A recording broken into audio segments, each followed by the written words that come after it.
Well, good afternoon. Today is Sunday, January the 28th, brand new year of 2024.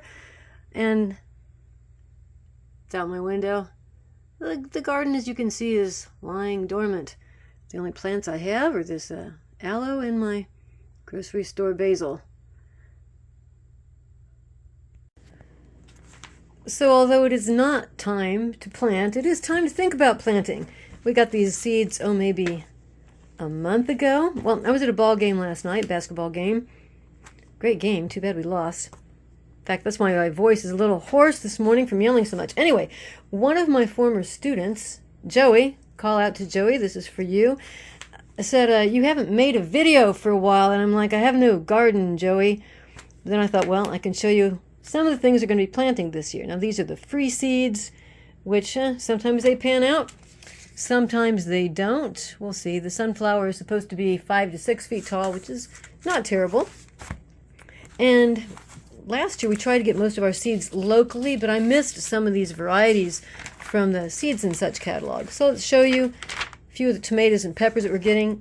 Stan picked out the tomatoes and I picked out the peppers. That's just the way it works. And you see there's far more tomato varieties than there are pepper varieties. Okay, so I love Lemon Boy, and this is an improved Lemon Boy. So this is the yellow tomato. Should be really nice. There we are right there. And then Celebrity we've grown before. This is a new Celebrity. Celebrity Plus it's called. So what was that? Lemon Boy Plus and Celebrity Plus. We're all about the pluses. This avoid puffy fruit by not overwatering. Yes, puffy fruit, and also that's when you have to spray with calcium so you don't get that blossom end rot. Another one here. I noticed something weird. This was a different package. Came this year, but oh well. We're not doing the peppers yet. What do we have here? Blue ribbon. So, haven't grown that one before. And Matomoro. Had to look up the pronunciation for this guy. It means tough boy. There's actually a Japanese fairy tale or legend called that, because when I looked up how to pronounce it, that's what came up. Heat tolerant, crack resistant. We've grown this one before. This one's good. The next one here, the next one is Bellatrix, which is Latin for warrior. Why is it called warrior? Oh, it's aroma kind. Okay, do we have a picture of Bellatrix?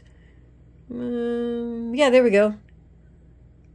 So a paste tomato, aroma type, which is mainly what I use. Actually, that's what I do most of my canning, crushed tomatoes and spaghetti sauce, that sort of thing.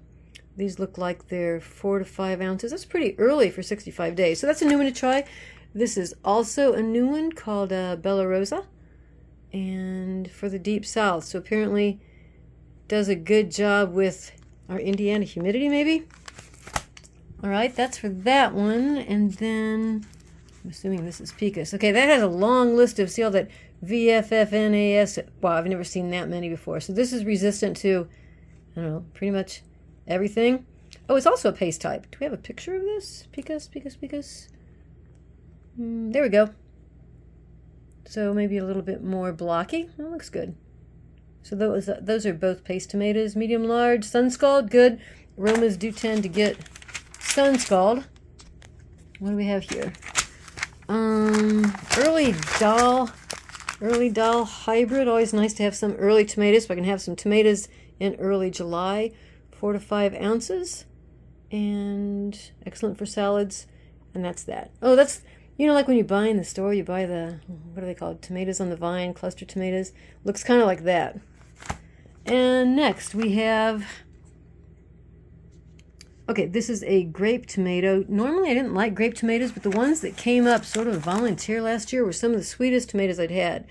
And this is a reddish pink. So I'm hoping, 2 ounces, so bigger than a normal sized like cherry tomato, grape tomato. Hoping this will turn out. Is that all for the tomatoes? Might be. Okay.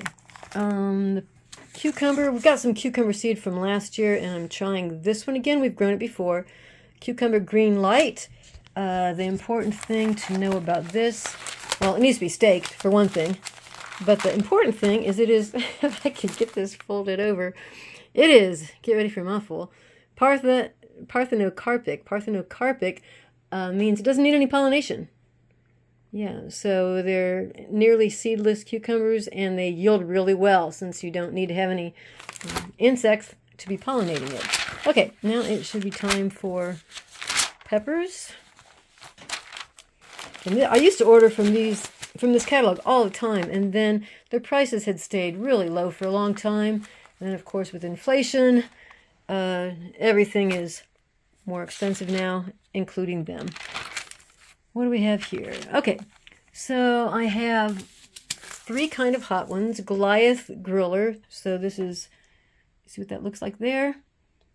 So those should be good for what I use for roasting. Those should be really good. And then the other hot ones. Mariachi, I've grown these before. I don't know if I can find the picture. Let me see if I can find the picture. Yeah, there we go. I haven't grown these for a few years, but they're cool because they don't start out green. They start out white, really, and then they turn red. And what did I do? I think I used these to make my Thai chili. That one, and I can't find a picture of the flaming flare. Okay, but I'm thinking these are sort of like the Fresnos, which, you know, they sort of grow, instead of growing down, they kind of grow up. They look pretty, like little red Christmas trees. Okay, those, and then the last 2 here, both giant kind of sweet peppers. We've got the giant Marconi and the giant Aconcagua, and they are, I know I saw them here. Bueno, ¿dónde están? Ahí está. Okay, so that is the light glare. That is a giant Marconi, and they do get like, yeah, about 8 inches by 3 inches. Those are kind of wrinkly looking. And the giant Aconcagua, I think those are even bigger. And they're super sweet. Like, they're really good to eat fresh. Yeah, sugary, sweet, crisp fruits, up to 11 inches long. Yeah, they need to be really red to be sweet. And they're great. They are just absolutely wonderful. I think I used these for freezing. Like, you know, cut them up in squares, use them for stir fries in the winter. So that is it for the seeds that we bought online. We will be getting seeds locally for the normal things like jade green beans and what was the kind of corn? Well, you'll find out later what kind of corn. And then the green ice lettuce, and of course then some of the purple lettuces. Oh, I have some diva cucumber. We'll see if this comes up. Mesclun, I think I'm gonna throw that away. That was kind of bitter. Ruby was nice too. Okay, so it is still the last week of January. We will not be, when I say we, of course I mean Stan. He will be getting out his little bitty starter kits and turning on those grow lights once the plants have come up. Probably not until the middle of March. I don't remember, but I'm thinking the peppers need to be started first. The tomatoes take off a lot faster. So hey, even though it's January, we're looking forward to another great garden year. Last year's a great year. And we'll check back with you later. Thanks for watching.